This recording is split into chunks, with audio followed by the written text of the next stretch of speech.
In this episode, I'm sharing with you 5 powerful principles that we discussed last week on the Increase Your Impact podcast.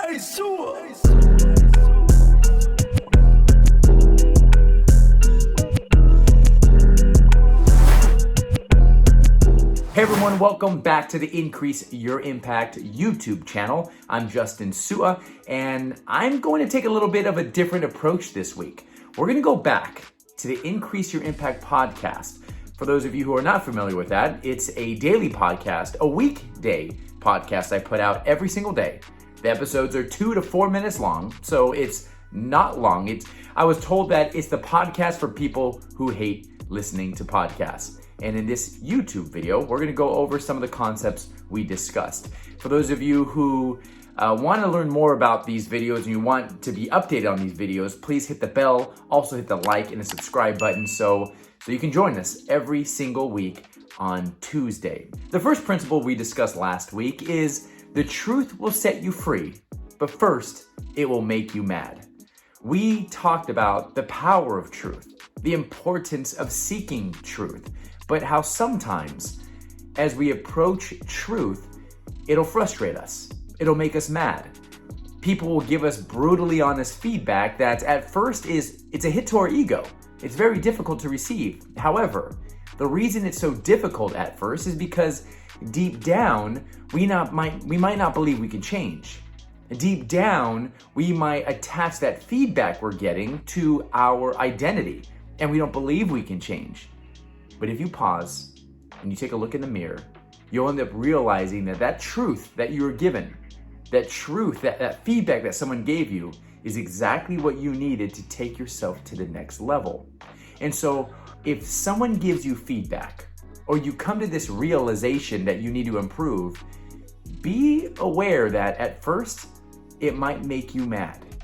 It might make you frustrated, but that's all part of the process. And once your emotions settle, once things start to calm down, then you'll be able to lean into that truth. And you'll be able to come up with steps on how to become better, how to put that truth into action. And so that's why it's very important for those of you who are leaders or coaches, if you want to deliver truth to other people, to those who you are leading towards your vision or towards the promised land or wherever it may be, towards a championship, you need to be very mindful that the truth may be painful.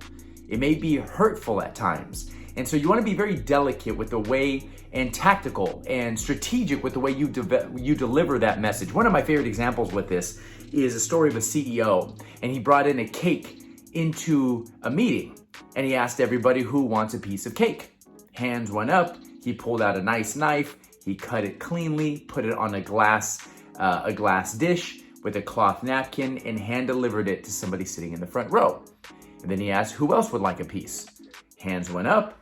He grabbed a handful of the cake and he splattered it all over the chest of somebody else in the front row. And then he taught the lesson. It doesn't matter what the message is. It matters how you deliver it. And so for those of you who are disseminators of truth or of feedback, be very aware of how it's delivered. You're not going to deliver it the same way to every person. And it goes very closely with a teaching concept. If they don't learn the way you teach the way they learn. The second principle we talked about is to build an alter ego. A lot of the elite athletes that I work with spend time constructing their performance self, an alter ego, so to speak. This is identifying how you want to act when you're performing. What kind of personality do you want to have? What kind of decision maker do you want to be? What kind of attitude do you want to have? And a lot of times you can name this alter ego, this performer self. Now, you might not feel like a very confident person off the field. You might not feel like a very assertive person, but when you're performing, that's the kind of personality and persona that you want to have. So create this alter ego.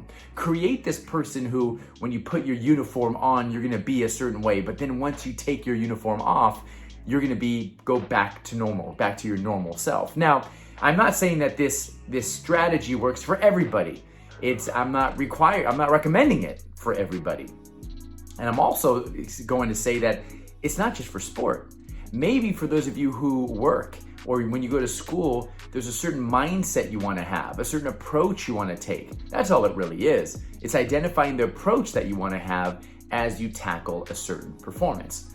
I have seen many athletes do this. It's word on the street is that Beyonce even had this. If you look up Sasha Fierce, I think Beyonce gives herself an alter ego. Kobe Bryant with the Mamba mentality, that's an alter ego. I've seen a lot of athletes try it, and hey, who knows? Maybe it'll work for you. The third principle we talked about is the self-serving bias. Let me give you an example of what it looks like. Let's say you get an A on a test, and you say, it's because I'm smart, it's because I'm a genius, it's because I'm good. But if you get an F or a C on the test, you say, oh, it's because the teacher was bad. It's because the teacher hates me. It's because I was frustrated taking the test, or whatever it may be. Let me give you another example. Let's say your team succeeds. It's because we're great. It's because we practice hard. Let's say your team doesn't succeed. It's because the field was bad, the weather was bad, the fans were against us, the referee, the officiating was bad. You see that? The self-serving bias? All it is, it's interpreting the situation to serve you. So how do you overcome this? The key is to learn from both your failures and your successes. Here's what you do. No matter what you do, after a success or after a failure, you want to ask yourself, what did I learn? What did I learn? Number two, what did I do better? Or what did I do well, rather? What did I do well? There are things you did well when you didn't when you didn't succeed that you need to highlight. And also you need to identify, what can I do better next time? Instead of succeeding and just brushing it under the carpet or brushing it under the rug, you need to pause and say, what can I do better next time? What you also need to account for are things that are outside of your control that helped you or hurt you. What things out of my control helped me succeed? What things out of my control led me or pulled me away from success or led to failure? Because when you succeed, you need to take into consideration that there were some things that you had no control over that actually benefited you. And then when you fail, you have to take into consideration that there are some things you had no control over that just led to your demise, that led to the failure, that you had no control over. And so the self-serving bias is a tricky bias. It's a tricky thinking trap. But if you pause and always ask yourself, what did I learn? What did I do well? What can I do better? And what uncontrollable circumstances were present in my success or failure, that'll help you overcome it. The fourth principle we discussed is how to build a habit. The basic underlying principle was, if you want to build a habit, make it easy. Make it as easy as you possibly can. Shape your environment, break the habit down into pieces. Try to apply it at different times of the day. Try to get people to help you apply it. Make your habits as easy as you possibly can, especially at the beginning.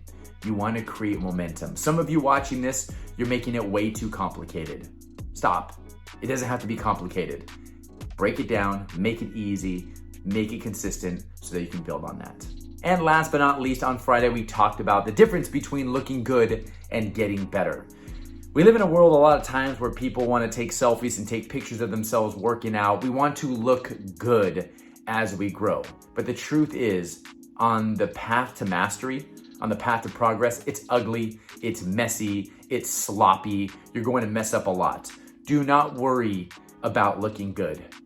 Focus on getting better. Focus on learning from failures. On your journey to getting better, you're not going to look good. So you need to be willing to be bad in order to get good. Now, don't just be bad for bad's sake. You want to pause and you want to learn from that. Now you might have people around, you might have people watching, but that's okay. You're going to fail. You're not worried about what other people think. You're not worried about them thinking that of caring about how good or how bad you are when you're in the development stage. Take into consideration that you're going to fail a lot. Now, if you want to accelerate your growth, keep getting outside your comfort zone. Don't just keep working on the same drills that you're already good at. Don't just keep doing the same exercises that maximize or that align with your strengths. You want to do exercises and drills that push you, that get you outside of your comfort zone so that you can continue to expand your comfort zone. Remember, it's not about looking good. It's about getting better. And so there you have it. 5 principles that we discussed on the Increase Your Impact podcast. If you're interested, head over there to listen to it and come back and join me next week so we can talk about this week's 5 principles. Have a great day, and we'll see you again next time.